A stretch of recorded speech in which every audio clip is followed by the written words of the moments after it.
Yung ating sistema, the imperial law, marami talaga nakakontain dyan na kailangan pag-aralan ulit. Because ang reklamo sa buong bansa, both na consumers lamang at saka yung mga negosyante. Kasi lagi natin napapag-usapan mga foreign investors na nagre-reklamo sa power, pati local investors.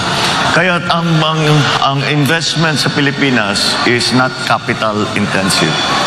Yung mga investment sa Pilipinas short term lang, kung minsan hot money lang ang pumapasok, pasok-labas lang yan. It doesn't build anything. So that is it.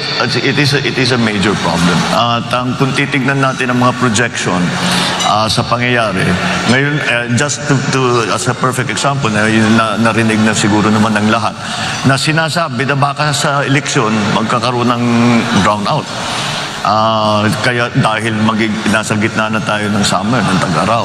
Kaya yan ang maliwanag na maliwanag, kulang na talaga ang power supply doon sa ating requirements. At saka yung idadagdag pa dapat natin para makapag-industrialize tayo na mabuti. Kaya it's something that has to be attended to. In other words, kailangan natin lahat. Kailangan natin lahat ng makuha natin na power sources para mabigyan tayo ng mas mura at mas malawak at mas reliable na power supply. Ngayon, maaari nating i-expand yung ating hydro, expand natin yung ating geothermal, but there's a very simple idea when it comes to the energy sector. It's something called the base load. The base load is the load that never goes away.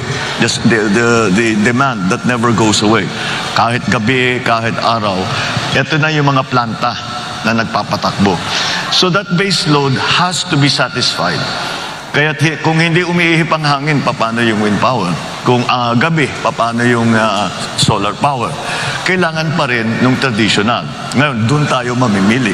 Although it's not traditional for the Philippines, nuclear power is already considered a traditional power source. So it has to be looked into.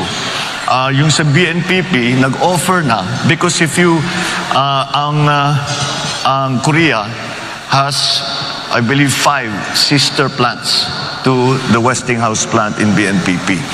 And they have offered, I always say it's ironic that the names of their plants are Core 1, Core 2, Core 3, Core 4, Core 5. Pero hindi tayo nagkaroon kahit isa.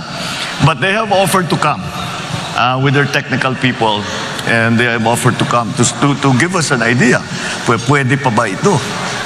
Because kahit pa paano, the BNPP, the Bataan Nuclear Power Plant, was supposed to go online with 650 megawatts in 1986. That's a long time ago. Marami ng bagong technologies, marami ng bagong requirements. So we'll see. We have to. I think we should be open to our Korean friends to come and to tell us if this is still viable or you have to do something else. When it comes to nuclear power as an idea, well, let's just follow the science, because dito naging political sa Pilipinas. It's also political in other places, but in our particular case, the reason we have no power plant, nuclear power plant at all, is pure politics. Did not really follow the science. So we have to look into it, because even after Fukushima, when everybody was saying nuclear power is we have to rethink, kailangan natin pag-aralan ulit yan, mukhang delikado. Walang nagbago ng kanilang pagplano na pagpatayo ng nuclear power plant kahit saan. Amerika tuloy-tuloy pa rin. Sa France, the majority of their power is already created by nuclear power. So in the other countries, ganun din. So I still think that it's something we should examine. There are many new technologies. One of the ones that we keep reading about are the modular nuclear power plant. They start with a small one. Gusto mong palakihin, bumili ka ulit ng module, ikakabit mo rin, palakihin mo ng palakihin hanggat gusto mo.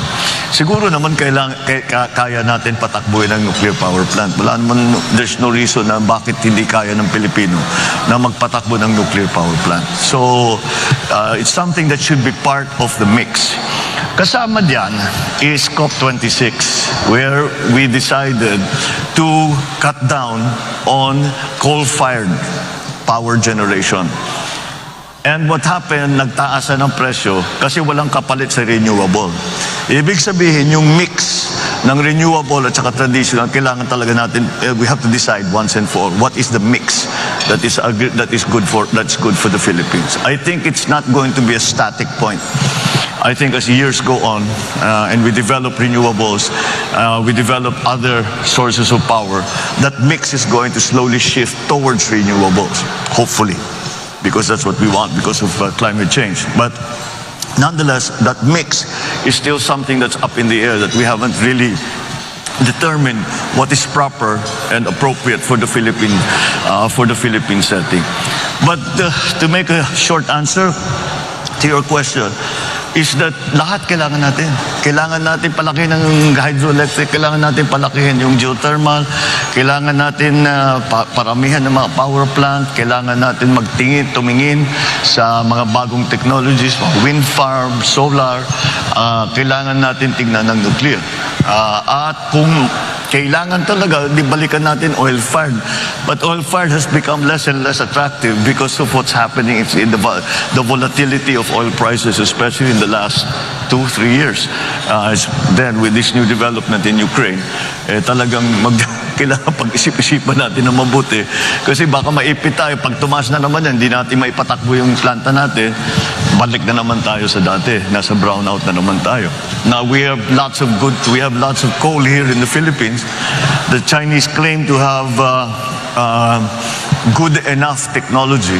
I've actually visited one of their coal-fired plants that na malinis na.